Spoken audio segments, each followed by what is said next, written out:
한덕수 대통령 권한대행이 24일과 25일 한미 재무통상장관이 참여하는 2+2 관세 협상을 합니다. 한덕수 대행에게 경고합니다.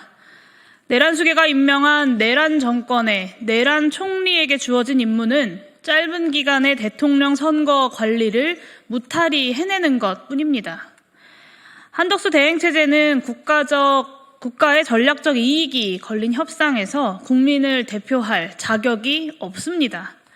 권한 대행일 뿐 국민의 손으로 선출한 민주적 정당성을 갖추지 못했을 뿐더러 더군다나 민주주의라는 헌법적 가치보다 개인적인 정적 제거의 수단으로 군을 동원해서 내란을 일으키고 파면당한 정권의 국무총리에게 대한민국의 국익을 둔 협상의 권한을 쥐어줄 수는 없습니다.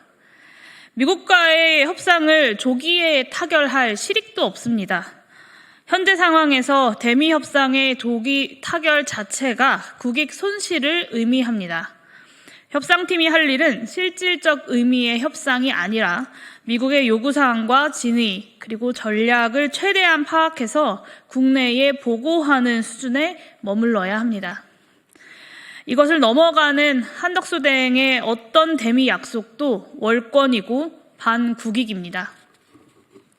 모든 정당들과 대통령 후보들은 행여 한덕수 대행 체제가 협상안을 가지고 오더라도 차기 정부가 이에 구속되지 않을 것임을 천명해야 합니다.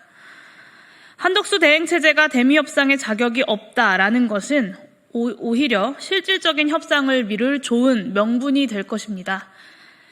미국이 직간접적인 경로로 협상의 의제로 올린 사안들을 보면 말이 관세 협상이지 우리나라 입장에서는 핵심 국가 이익들을 총망라하고 있습니다. 한국의 자동차 배기가스 규제, 쇠고기 수입 제한, 넷플릭스 등 글로벌 콘텐츠 업체의 망 사용료 등 다양한 비관세 공공규제들을 포괄하고 알래스카 LNG 개발과 조선업 등 대미 직접 투자들까지 겹쳐 있습니다. 여기에 주한미군 주둔 비용과 한반도 동북아 안보에서 한국의 지위와 역할 등 안보 현안들까지 들어 있습니다. 2개월 남짓 선거를 관리하는 내각이 이런 전략적인 국익을 놓고 국민을 대표한다는 것은 상상할 수 없습니다. 경거망동하지 않기를 한덕수 권한대행에게 경고합니다.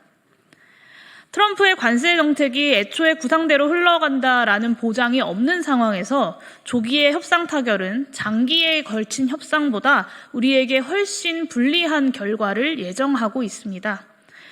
대미 흑자교역국에 대해 날조에 가깝게 계산된 세율을 적용한 미국의 상호 관세 부과 1000명 이후에 글로벌 채권 시장에서 대량의 미국채 매도가 시작됐습니다. 통상적으로 시장 불확실성이 증폭하면 주식시장은 하락하고 최고의 안전자산인 미국채 가격은 상승하는 것이 일반적입니다. 그런데 이번에는 주식시장만이 아니라 채권시장까지 대폭락했습니다. 미국채 가격이 폭락하면서 0.2%만 변화해도 큰 폭의 변동으로 인식하는 10년물 미국채의 수익률이 3.9%에서 4.5%로 급등했습니다. 이것은 폭탄에 비유되는 상호관세 부과가 안고 있는 불확실성이 안전자산으로서의 달러 지위를 위협하는 상황을 반영한 것입니다. 주식과 채권 양쪽 모두에 걸친 금융시장의 압력으로 트럼프 행정부는 발효 13시간 만에 중국을 제외한 모든 국가에 대한 상호관세 부과의 90일 유예를 발표해야만 했습니다. 트럼프 행정부의 관세 정책 구상에서 금융시장의 반응만 예측에 실패한 것이 아닙니다. 트럼프 행정부는 1기 때의 경험을 바탕으로 관세 인상이 미국의 물가 인상으로 이어지는 것은 제한적일 것이라고 예상했습니다. 하지만 연방준비제도 이사회의 판단은 다릅니다. 제롬 파월 연준 의장은 지속적으로 해임 가능성을 들먹이는 트럼프 대통령의 금리 인하 압박에도 거부의 의사를 명확히 하고 있습니다. 관세 정책이 몰고 올 경기 침체를 우려하는 트럼프 행정부와 물가 인상 우려로 금리 인하를 서두르지 않는 연준의 교착 상태는 트럼프 행정부의 관세 정책 약화 내지 좌초 가능성을 높이는 요인입니다. 이것의 대미 협상 전략에 함의하는 바는 조기 협상 타결에 대한 강박이 오히려 우리에게 불리하다라는 것입니다. 중국과의 통상전쟁에서 미국이 승리할 것이란 전망도 밝지 않습니다. 백악관은 중국에 대한 보복적 관세율은 유지하면서도 중국산 스마트폰 및 기타 전자제품에 대한 임시 면세 조치를 취했습니다. 그렇지 않을 경우에 미국의 소비자들에게 감당할 수 없는 비용을 초래할 것이 명확했기 때문입니다. 이 사례의 의미를 일반화해서 이야기하자면 자유무역 세계화 시대에 구축된 글로벌 밸류체인은 대중봉쇄에 가까운 미국의 관세율 부과로 인해서 단시간 안에 재구축되지 않고 이를 너무도 잘 알고 있는 중국이 쉽게 굴복하지도 않을 것이라는 이야기입니다. 중국의 경제 발전을 저지하려는 트럼프 행정부의 관세 정책에 한국의 통상 전략을 일치시키려는 것은 너무나도 위험합니다. 그런데 자칭 통상 전문가라고 이야기하는 한덕수 권한대행은 협상을 하기도 전에 해외 언론과의 인터뷰에서 이런 위험한 인식을 드러냈습니다. 국책연구기관 대외경제정책연구원도 중요한 지적을 하고 있습니다. 반도체, 자동차, 철강, 전자제품 등 우리의 대미 수출 주력 상품들은 국가 간 협상이 가능한 상호 관세 적용 상품이 아니라 이미 미국이 어느 국가를 막론하고 전 세계를 대상으로 25%의 관세를 매겼거나 곧 매길 것으로 예고한 보편 품목 관세의 대상이라는 점입니다. 이는 협상의 조건 자체가 협상 타결로 얻어낼 이익보다 내줄 손해를 더 크게 만드는 요인입니다. 실질적인 협상을 언제까지나 미루기만 하자라는 것은 물론 아닙니다. 트럼프 행정부의 관세 정책이 구상대로 흘러가지 않고 약화하거나 또 궁극적으로 좌초되더라도 그것이 우리나라가 순수 외국 지위를 누렸었던 과거의 자유무역 세계화 질서로의 회귀를 의미하지는 않을 겁니다.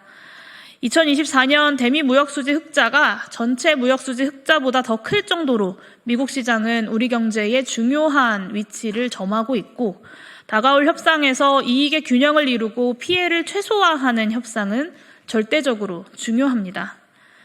요점은 한덕수 권한대행은 지금 대한민국의 미래가 걸린 그 중요한 협상을 할 자격이 없고 협상의 조기 타결 노력이 오히려 중대한 국익의 손상으로 이어질 가능성이 너무나도 다분하다라는 것입니다.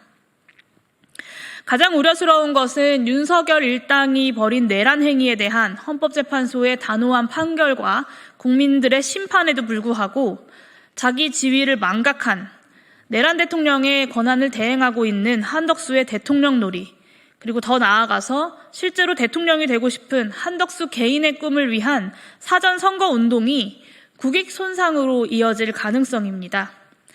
한두 가지의 생색용 이익을 얻어내고 전략적 손해를 내주는 협상안을 들고 와서는 자신의 성과로 홍보하려는 한덕수 권한대행의 매국적 동기에 대해 강력하게 경고합니다. 호랑이 없는 굴에 여우가 왕노릇 할 수 있다고 생각한다면, 그래서 정말 한덕수 본인이 대통령이 될 수 있다고 생각한다면 당장 헛된 꿈에서 깨어나시길 바랍니다. 민주공화국의 국민들은 여우의 왕노릇을 지켜보고만 있지는 않을 것입니다.